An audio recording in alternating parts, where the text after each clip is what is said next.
अजीत पवार जी के निधन के बाद से जरा सा उसके परिवार के बारे में जानिए और उसके बाद जरा सा अंदाज़ा लगाइएगा कि इनकी हत्या हुई है या इनका एक्सीडेंट हुआ या उसी दुर्घटना में इनकी मौत हो गई यानी निधन हो गया।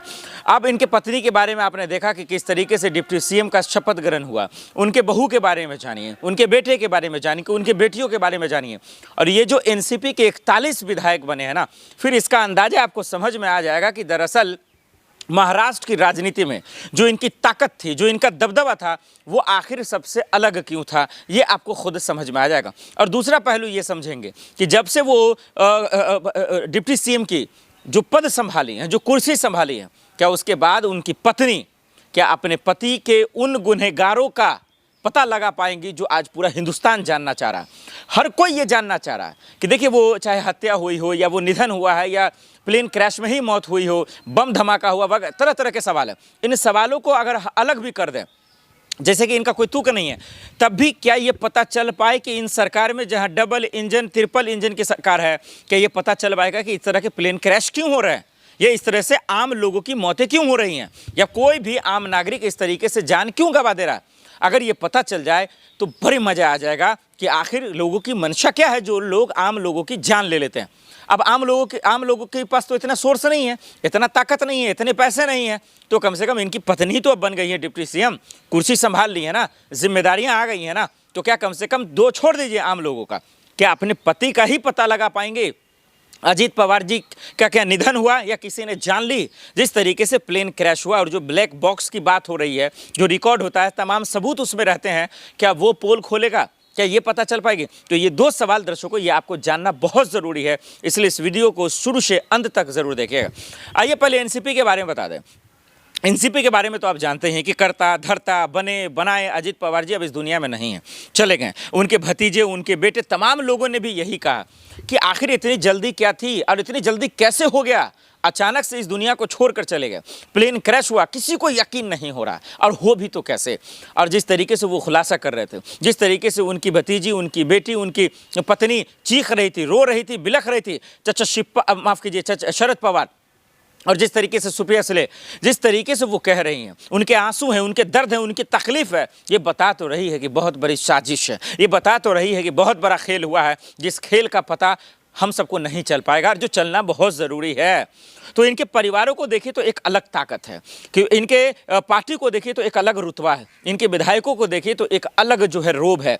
41 विधायक ऐसे वक्त में लाना जब शिंदे ने खेल किया हो, जब उद्धव ठाकरे ने खेल किया हो, जब फडणवीस की अलग ताकत हो, जब संजय राउत हो, आदित्य ठाकरे हो, मोदी जी, अमित शाह जी की ताकत हो, और इस सब के बीच में अलग हो, तो समझ में आता है कि भाई कहीं ना कहीं जो है इनका एक अपना वजूद है, एक अपनी पावर है, एक अपनी पोस्ट है, एक अपनी पहचान है।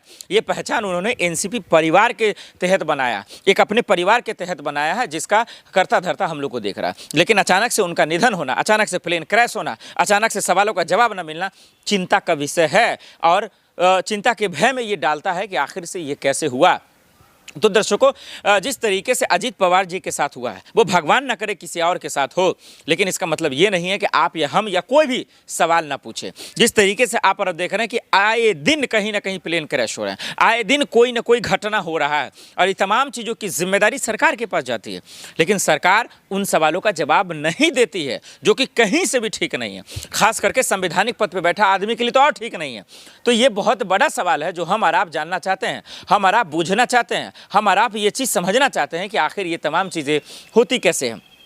तो अब यही देखना पड़ेगा कि आखिर अजीत पवार जी के निधन के बाद से जिस तरीके से एनसीपी का जो परिवार है, उनका जो परिवार है, और सियासत में जो उनका रोब रहा है, क्या वो बच पाएगा या फिर उसी तरीके से होगा जिस तरीके से पार्टी को तोड़ने के लिए, पार्टी को बर्बाद करने के लिए, विधायकों को बर्बाद करने के लिए उनके मुखिया को ही ख़त्म कर दो। ये राजनीति तो हमने हिंदुस्तान में बहुत जगह देखा है, और भदेरे पार्टी है। तो वो हमारा आपके सामने ही है कि उनके खंभा को ही कमज़ोर की जो असली सच्चाई है, कौन कौन गुनहगार है, कौन कौन मास्टरमाइंड है, क्या उनकी पत्नी पता लगा पाएंगे। जब से शपथ ली हैं, जब से संविधान की कसम खाई हैं, क्या वाकई में अपने पति का बदला ले पाएंगे, क्या उन गुनहगारों को पकड़ पाएंगे, उन आरोपियों को सलाखों के पीछे डलवा पाएंगे, जो पूरा हिंदुस्तान सवाल पूछ रहा है। सवाल नंबर 1, कि प्लेन क्रैश की असली वजह क्या है। ये हवाई वाली बयानें नहीं, ये सोशल मीडिया पे जो फैल रही है उस तरीके के बयान नहीं कि पायलट ने दारू पी रखी थी, उन्होंने शराब पी रखी थी, कोहरा का जो है देख नहीं रहा था, विजुअलाइजेशन साफ नहीं दिख रहा था, ये तमाम चीज़ें नहीं। असली वजह ये सिस्टमेटिक सवाल ये है कि प्लेन क्रैश होने से पहले जो तमाम प्रतिक्रियाएं होती हैं तकनीकी रूप से, वो वजह तलाशी जाए और उनके पायलट हों या कोई भी हो, उड्डयन मंत्री को बैठा के पूछा जाए कि लगातार back to back plane crash हो रहे हैं, इसका जिम्मेदार कौन है। आखिर जो सबसे पूरे हिंदुस्तान में सबसे सेफ माना जाता है सफ़र करने का, वहाँ भी लोग महफूज नहीं हैं। और हमारे आपकी बात तो छोड़ दीजिए, बात उनकी जो बड़े बड़े ओहदे पे हैं, जो संवैधानिक पद पर हैं, वो सेफ नहीं है, जिनको जनता चुनती है कि हमको महफूज रखे। जब वही नहीं है तो आम लोगों की क्या बात है। तो ये सवाल अब चुनौती हो गई है किसके लिए, वो खास करके जो है अजीत पवार जी के पत्नी के लिए। जी हाँ, मैं उन्हीं की पत्नी की बात कर रहा हूं जो शपथ ली अभी कुछ ही दिन पहले। और इतना जल्दी शपथ क्यों ली भाई, ये सवाल तो अब उदित राज भी पूछ रहे हैं, शरद पवार, सुप्रिया से ले, कि भाई ये बात तो पूरा हिंदुस्तान जानता है कि ये मातम का वक्त है, ये वक्त दुख का है, ये परिवार दुख में डूबा हुआ है। पूरा उनका एनसीपी परिवार, विधायक, उनकी पत्नी, उनका बेटा, उनका भतीजा, उनके चचा, तमाम लोग। और ऐसे वक्त में आप क्या कर रहे हैं पता है, आप ऐसे वक्त में तमाशा कर रहे हैं ये कुर्सियों के खेल में। क्योंकि ऐसे वक्त में अभी तो 13वीं भी नहीं हुई है और उससे पहले 3 दिन के अंदर शपथ, 3 दिन के अंदर कुर्सी।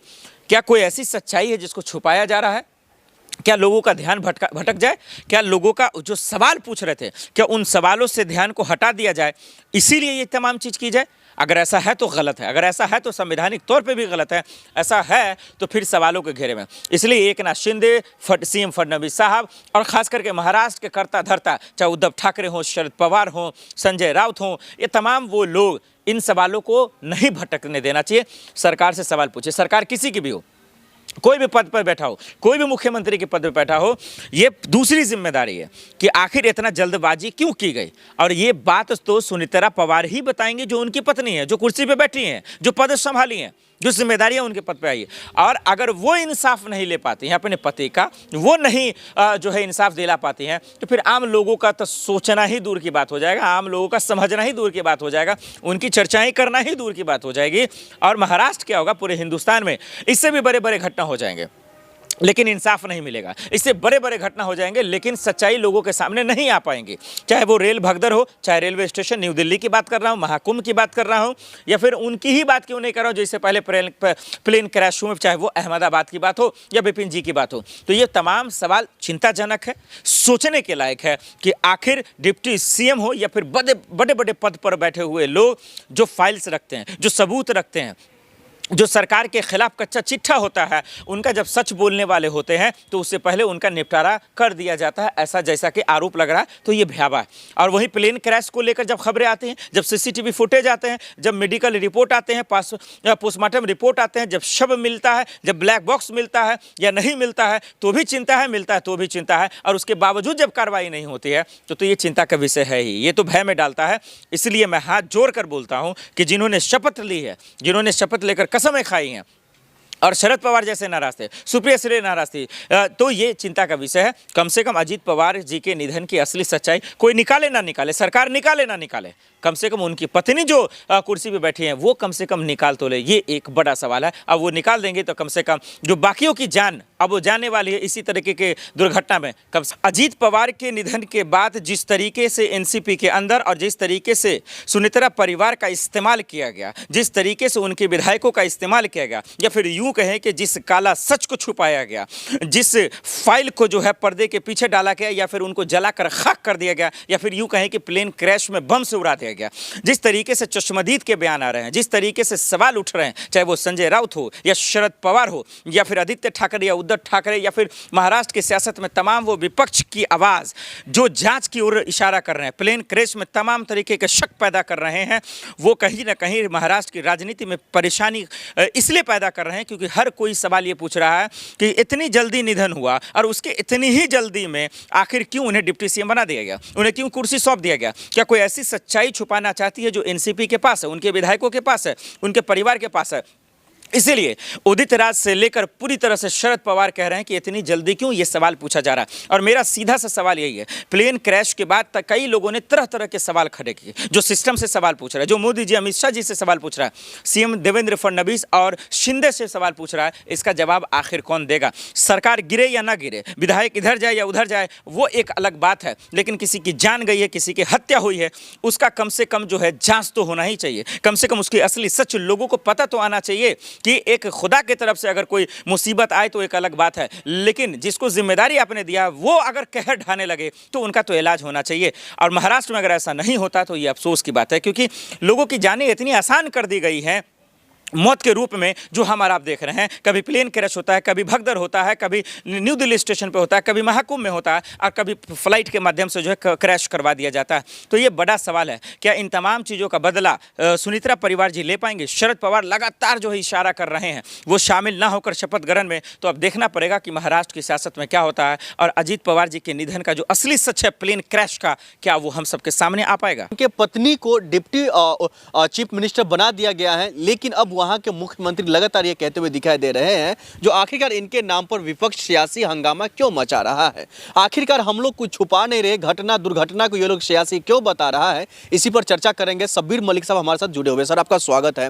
किस तरीके से देख रहे हैं, आपने इन तमाम मामलों को लेकर के पहले बारीक से बताया, ये जो है दुर्घटना नहीं बल्कि साजिश का शिकार हो गया अजीत पवार जी, लेकिन अब तो उनको लेकर के खुलासा हो रहा है। मुख्यमंत्री जी खुद कह रहे हैं हम इन मामलों को लेकर के सियासी और इन मामलों को लेकर के जो है जिस तरीके के आप लोग बढ़ा चढ़ा करके जनता के सामने पेश करें, छवि खराब करें महाराष्ट्र सरकार की, ये करना बंद कर दीजिए।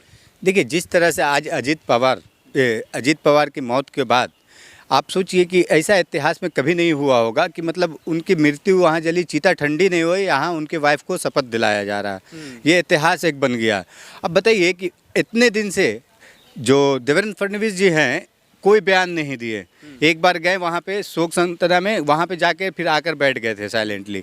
अब ये बयान क्यों दे रहे हैं आप देखिए, क्योंकि वहाँ पे महाराष्ट्र में जिस तरीक़ा से शरद पवार जी नाखुश हैं और इन लोगों को डर लग रहा है, क्योंकि ये लोगों ने क्या है ना, सरकार हमारी चली ना जाए, सरकार हमारी चल नहीं जाए, इसलिए ये लोग ने तो घाय में, मतलब महाराष्ट्र के भाषा में घाय जल्दी जल्दी इन लोगों ने सुमित्रा पवार को शपथ दिला दिया डिप्टी सीएम का। ठीक, अब ये लोगों को क्या डर है ना कि जिस तरीके से शरद पवार साहब ने बयान दे रहे हैं और बयान दिए हैं, बताए हैं कि ये हमारे घर का आपसी मैटर को छोड़कर अब ये राजनीति मैटर हो गया। अब राजनीति होगा तो देखिए, महाराष्ट्र के सबसे जाने माने जाते हैं शरद पवार साहब। अब शरद पवार का जब इस तरीके का बयान आ रहा तो इन लोगों को अब कुल मच रही है, डर हो रहा कि क्या पता सुमित्रा जी वापस से ना फिर पलटी मार जाएं, क्योंकि इन लोगों को अब डर सता रहा है। इस तरीके से ये बयान दे रहे हैं अब जी। लेकिन इससे पहले कि अगर उनका बयान का जिक्र करें तो वो भी कह रहे, शरद पवार जी भी कह रहे थे जो राजनीति नहीं कीजिए, हमारे भतीजा का बेटा का मौत हुआ है, इस पर राजनीति नहीं होनी चाहिए।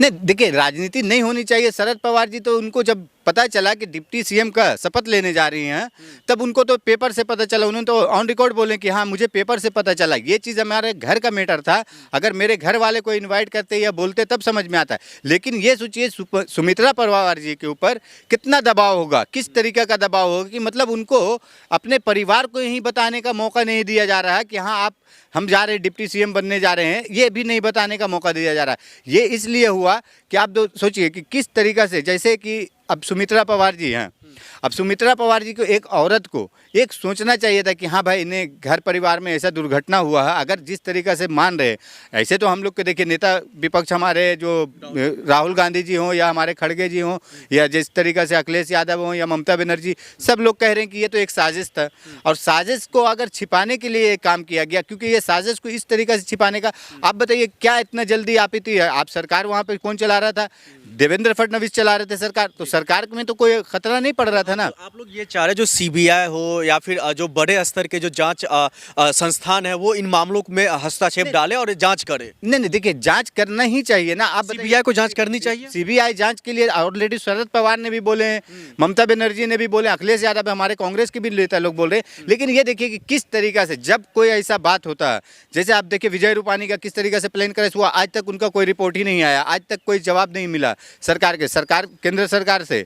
आप बताइए, गुजरात के मुख्यमंत्री थे जब मोदी जी, उस समय से उनकी दोस्ती थी। अब बोलिए उनके जैसे दोस्त का नहीं आया। अब जिस तरीक़े से अजीत दादा पवार ने यही 5 दिन 4 दिन पहले उन्होंने बोले थे कि बीजेपी का हम इस तरीक़े से नंगा करेंगे, उनकी पूरी मेरे पास कुंडली है।